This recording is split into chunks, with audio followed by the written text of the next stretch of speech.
ചാക്കിൽ ഇരുന്നിട്ടാണ് നമ്മുടെ കാച്ചിലൊക്കെ മുളച്ചിട്ടുള്ളത്. ഈ സാധാരണ കർഷകർക്ക് ഉണ്ടാവുന്ന ബുദ്ധിമുട്ട് പോലെ തന്നെയാണ് ഈ എക്സ്പോർട്ടിങ് ചെയ്യുന്നവർക്കുള്ള ബുദ്ധിമുട്ട്. ഇവരിതൊക്കെ വാങ്ങി സ്റ്റോക്ക് ചെയ്തതിന് ശേഷമാണ് ഈ ഫ്ലൈറ്റ് കുറഞ്ഞോടുകൂടി ഇതുപോലെ ഇരുന്ന് മുളയ്ക്കുകയാണ്. അപ്പൊ ഈ നഷ്ടം എന്ന് പറയുന്നത് ശരിക്കും പറഞ്ഞു കഴിഞ്ഞാൽ നമ്മൾ മൊത്തത്തിൽ എല്ലാവരെയും അത് ബാധിച്ചിട്ടുണ്ട്. എല്ലാവർക്കും നമസ്കാരം, ഞാൻ ധന്യ. സേഫ് ടു കൃഷി കാഴ്ചയിലെ പുതിയൊരു വീഡിയോയിലേക്ക് ഏവർക്കും സ്വാഗതം. അപ്പോൾ സാധാരണ നമ്മുടെ ചാനലിൽ ഒരു 99% വീഡിയോകളും കൃഷിയുമായി ബന്ധപ്പെട്ടിട്ടുള്ള കാര്യങ്ങളാണ് നമ്മൾ വീഡിയോ ചെയ്യാറ്. പക്ഷെ അതിൽ നിന്നൊക്കെ വ്യത്യസ്തമായിട്ടുള്ള വീഡിയോ ആണ് നിങ്ങളുമായി പങ്കുവയ്ക്കുന്നത്. കാരണം ഒരു മാസത്തോളമായിട്ട് നമ്മൾ കർഷകർ എല്ലാവരും വലിയൊരു പ്രതിസന്ധിയിലാണ്. അതായത് നേന്ത്രൻ, പച്ചക്കറികൾ എന്ന് വേണ്ട എല്ലാത്തിനും വിലക്കുറവാണ്. അപ്പൊ അതിന് പല കാരണങ്ങളും പറയുന്നുണ്ട്. അപ്പൊ അതിന്റെ കാരണങ്ങളെല്ലാം നമുക്ക് നേരിട്ട് ചോദിച്ചറിയണം. നമ്മൾ എത്തിയിട്ടുള്ളത് മലപ്പുറം ജില്ലയിലെ കരിപ്പൂർ എയർപോർട്ടിന് തൊട്ടടുത്തുള്ള ധാരാളം എക്സ്പോർട്ടിങ് ചെയ്യുന്ന നമ്മളുടെ മുസ്തഫാക്കയാണ് നമ്മളോടൊപ്പം ഉള്ളത്. അപ്പൊ എന്തായാലും മുസ്തഫാക്ക, നമസ്കാരം. നമസ്കാരം. അപ്പൊ എന്താണ് ഇപ്പോൾ മൊത്തത്തിൽ വിലയിടിവാണ്, നിങ്ങളുടെ ഈ എക്സ്പോർട്ടിങ് അതുമായി ബന്ധപ്പെട്ട കാര്യങ്ങളൊക്കെ എങ്ങനെ പോകുന്നു? എക്സ്പോർട്ടിങ് ഇപ്പം വളരെ കുറവാണ്. ഏകദേശം നമുക്ക് എത്ര ശതമാനമായി കുറഞ്ഞു? 75% കുറഞ്ഞിട്ടുണ്ട്. അപ്പൊ എന്താണ് ഇതിന്റെ പ്രധാന കാരണങ്ങൾ? ഇപ്പൊ നേന്ത്രനൊക്കെ ആണെങ്കിലും നമ്മുടെ യുദ്ധത്തിന് മുൻപേ തന്നെ വില ഇടിഞ്ഞു തുടങ്ങിയിട്ടുണ്ട്. അതായത് ഏകദേശം എനിക്ക് തോന്നുന്നു 12 രൂപ വരെയൊക്കെ ഇടിഞ്ഞു കിലോയ്ക്ക്. അപ്പൊ ഇതിന്റെയൊക്കെ പ്രധാന കാരണം എന്തായിരിക്കും? എക്സ്പോർട്ടിങ് കുറഞ്ഞത് ഒരു കാരണം, പിന്നെ എക്സ്പോർട്ട് കുറഞ്ഞ തന്നെയാണ് മെയിൻ ആയിട്ടുള്ള കാരണം. നിങ്ങൾ കൃഷി ചെയ്തിട്ട് എടുക്കുന്നതാണോ അല്ലെങ്കിൽ നേരിട്ട് കർഷകരിൽ നിന്ന് എടുക്കുന്നതാണോ? നിങ്ങളുടെ ബിസിനസിനെ എങ്ങനെ ഇത് കാര്യമായി ബാധിച്ചിട്ടുണ്ടോ? ഞാൻ സ്വന്തം കൃഷി ചെയ്യുന്നതുകൊണ്ട് പിന്നെ കർഷകരോട് നേരിട്ട് വാങ്ങണമുണ്ട്. പല നിലക്കുമായിട്ടുണ്ട്. നിന്റെ ഇത് പറഞ്ഞാൽ എക്സ്പോർട്ട് ഫ്ലൈറ്റ് വരാത്തതുകൊണ്ട് നമുക്ക് ഇത് ഇല്ല. കണ്ടെയ്നറും ഷിപ്പ് ഒക്കെയാണ് നമ്മൾ ചെയ്തിന്. അതൊക്കെ ഇല്ലാതെയായി, വരുന്നില്ല, ഷിപ്പില്ല. അങ്ങനെ ഇപ്പൊ ഇതൊക്കെ കെട്ടിക്കിടക്കാണ്. അപ്പൊ മൊത്തത്തില് ഇവിടെ തന്നെ നമ്മൾ കേടുവരുന്ന സാധനങ്ങളൊക്കെ നമുക്ക് കിട്ടുന്ന വിലക്ക് കൊടുത്ത് അവസാനിപ്പിക്കേണ്ടിയും വരുന്നുണ്ട്. അപ്പൊ നിങ്ങൾക്ക് ശരിക്കും പറഞ്ഞാൽ വലിയൊരു നഷ്ടല്ലേ? നല്ല നഷ്ടമാണ്. ഒരു ദിവസം നമുക്ക് ഒരു 40,000 റുപ്യ ഒരു ദിവസം നമുക്ക് കൂലി ചെലവ് കൊടുക്കണം. 40,000 റുപ്യ ഒരു ദിവസം ചെലവാണ്. അത് ഇപ്പൊ പണി ഫ്ലൈറ്റ് വന്നില്ലാതെ അന്നും നമുക്ക് ഈ ചെലവുണ്ടാവും. ഈ പ്രതിസന്ധി എന്ന് പറയുന്നത് എല്ലാ മേഖലയും ബാധിച്ചിട്ടുണ്ട്. കർഷകർക്ക് അതുപോലെ തന്നെ വിലയിടിവുണ്ട്. അപ്പൊ ഇതൊക്കെ എന്താണ് പ്രധാനമായിട്ട്? ഇത് ഏത് എവിടേക്കൊക്കെയാണ് കയറി പോവാറ്? ഇത് ഡിസ്കോ മൊത്തം. ഇത് ദുബായി പോവും, സൗദി പോവും, പിന്നെ ഒമാന്, എല്ലാ രാഷ്ട്രത്തിനും പോകുന്നുണ്ട്. അപ്പൊ ഇത് എങ്ങോട്ട് പോകാനാണ് ഇപ്പൊ നമ്മളിവിടെ സ്റ്റോക്ക് ചെയ്തിരിക്കുന്നത്? ഇതിപ്പോ സൗദിക്ക് പോവാണ്. ഇപ്പൊ വേറെ ലോഡ് ഇപ്പൊ വരാണ്ട്. അത് ദുബായ്ക്കില്ലാണ്. ദുബായ്ക്ക് ഇപ്പൊ ഒരു 10 ടണ്ണോളം വരും. അവരുടെ ആവശ്യത്തിനനുസരിച്ചാണോ നമ്മൾ കിലോ പാക്ക് ചെയ്ത് കൊടുക്കുന്നത്? എങ്ങനെയാണ്? ഓരോ സ്ഥലത്തേക്ക് 5 കിലോന്റെ പാക്കിംഗ് ഉണ്ടാവും, 10 കിലോന്റെ ഉണ്ടാവും. പലയിടത്തേക്കും പല ഇതാണ്.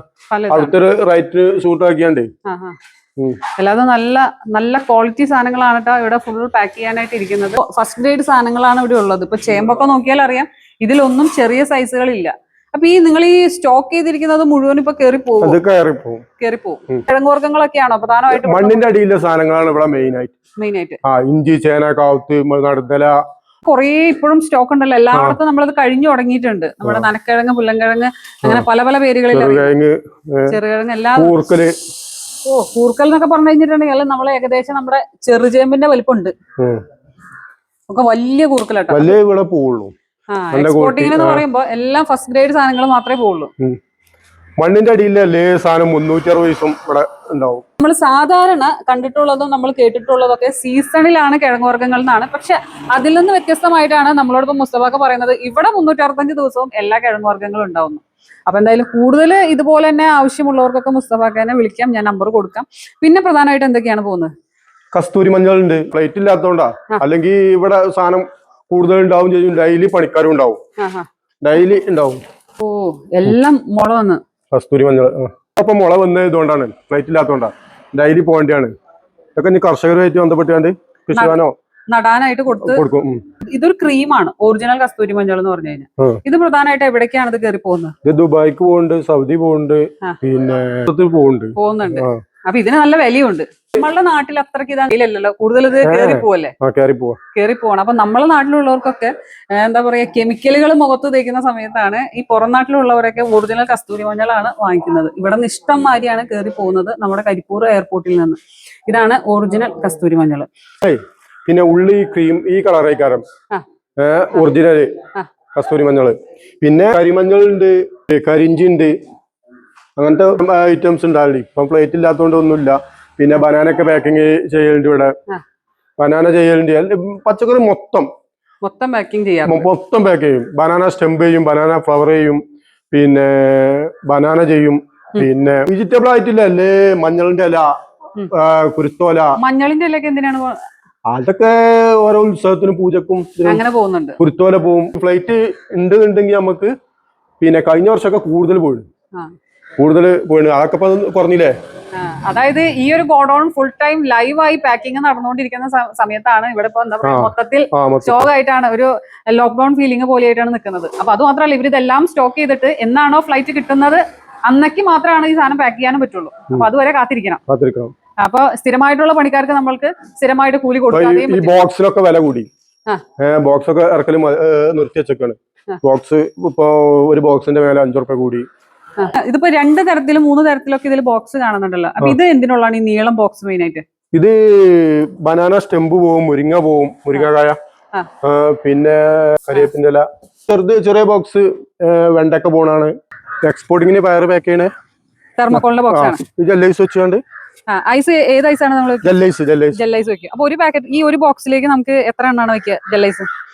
ഇതിക്ക് 3 എണ്ണം വെക്കും. 3 ചെറിയ പാക്കറ്റുകൾ. അത് അവിടേക്ക് എത്തുന്ന ടൈമും കൂടി നോക്കിയാണ്. ചിലപ്പോ 4 എണ്ണം വെക്കേണ്ടി വരും, ചിലപ്പോ 2 എണ്ണം വെച്ചാൽ മതി.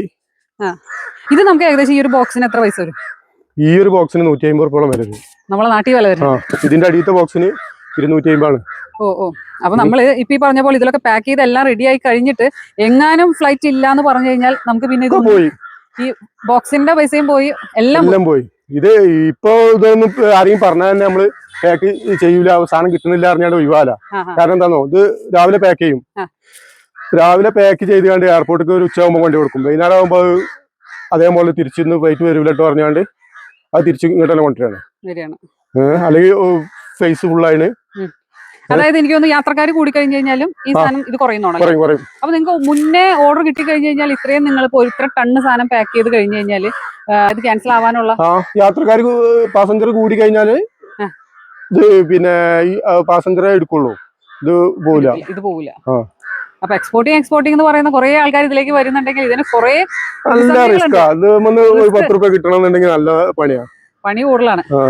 വർഷങ്ങളായിട്ടുള്ള എക്സ്പീരിയൻസ് കൂടി ഉണ്ടെങ്കിൽ മാത്രമേ ഇത് നല്ല രീതിയിൽ ഞാൻ തുടങ്ങിയിട്ട് 20 വർഷമായി. അന്ന് മുതലേ നമ്മളിത് ഇങ്ങനെ ചെറിയ പ്രായത്തിൽ തന്നെ ചെയ്യലിറങ്ങി അങ്ങനെ പോകുന്നതാണ്. അപ്പൊ ഇതില് കിട്ടാന്ന് പറഞ്ഞു കഴിഞ്ഞാൽ ഇടയ്ക്ക് കിട്ടും, പക്ഷെ അതിനേക്കാൾ കൂടുതൽ പോകാനുള്ള സാധ്യത. എനിക്കൊക്കെ ഫസ്റ്റ് നല്ലോണം പോയിണ്, നല്ല പൈസ പോയിണ്. പൈസ പോയിട്ട് ഞാൻ ഇത് നിർത്തിയും വെച്ചിന്. ഇത് ഞാവൂല അറിഞ്ഞാണ്ട് പിന്നെയും ഈ ഫീൽഡൊക്കെ നമ്മള് പഠിച്ചത്, അതുകൊണ്ട് നമ്മള് പിന്നെയും ചെയ്യാണ്. പിന്നെ നമുക്ക് കുറെ കർഷകരുണ്ട്, നമ്മളെ ഓല സാധനം നമ്മക്ക് ഇത് തരുള്ളൂ. ഈ കർഷകരുടെ അവര് പിന്നെ നമ്മളായിട്ടുള്ളൊരു ബന്ധമല്ല ആൾക്കാരുണ്ട്, ആ പാർട്ടിയൊക്കെ നമ്മക്ക് സാധനം തരുള്ളൂ. അപ്പൊ അത് മാത്രല്ല, ഇപ്പോഴും ഈ പറഞ്ഞ പോലെ ഈ കൃഷി നിങ്ങളെ ആശ്രയിച്ച് കൃഷി ചെയ്തിട്ടുള്ള ഒരു വിളവെടുക്കട്ടെ എന്ന് ചോദിക്കുമ്പോ നിങ്ങൾക്ക് ഇല്ലാന്ന് പറയുന്നതും വലിയൊരു ബുദ്ധിമുട്ടാണ്. നമ്മൾ അവരുമായി നല്ലൊരു ബന്ധമാണല്ലോ. അത് പിന്നെ ചിലപ്പം വിത്ത് നമ്മളോട് തന്നെ വാങ്ങി പോകാം, വിത്ത് നമ്മളോട് വാങ്ങി പോകും. എന്നിട്ട് കൃഷി ചെയ്ത് കണ്ട് ഓല് വേറെ ആർക്കും കൊടുക്കില്ല, നമുക്ക് തന്നെ തരുള്ളൂ. അപ്പൊ എന്തായിട്ടും നമുക്ക് വേണ്ടാന്ന് പറയണ പറ്റൂലല്ലോ. വലിപ്പല്ല മഞ്ഞളെ നമുക്ക് പോവുള്ളൂ, ചെറുത് പോവില്ല. അപ്പൊ നമ്മള് നാടൻ മഞ്ഞൾ ഇവിടെ നിന്ന് പോവില്ലേ? നാടൻ മഞ്ഞൾ പോവില്ല, അത് വലിപ്പം കമ്മിക്കാരം. നമ്മുടെ നാട്ടിൽ ഇത്ര ഇല്ല, വണ്ണം കുറവായിക്കാരം. ഇതപ്പോ മെയിൻ ആയിട്ട് ഏതാണ്? കർണാടകയാണോ? ഇത് തമിഴ്നാടാണ്. വലിപ്പമുള്ളതാണ്. കർണാടക പറ്റൂല എക്സ്പോർട്ടിന് വേര് അത് പണിയെടുക്കണമെങ്കിൽ കുറെ ടൈം പിടിക്കും. നമ്മൾ കർണാടക എടുക്കില്ല. അപ്പൊ കർണാടകയും കേരളവും നമുക്ക് ശരിക്കും മഞ്ഞൾ എക്സ്പോർട്ടിങ്ങിന് വലിയ ആയിട്ട് പോവില്ല. തമിഴ്നാട് മാത്രമാണ് ഉള്ളത്, ആശ്രയം തമിഴ്നാട് ഈ വണ്ണം കിട്ടുള്ളൂ. തമിഴ്നാട് മഞ്ഞള് പിന്നെ ഇത് പ്രതിഭയാണ്.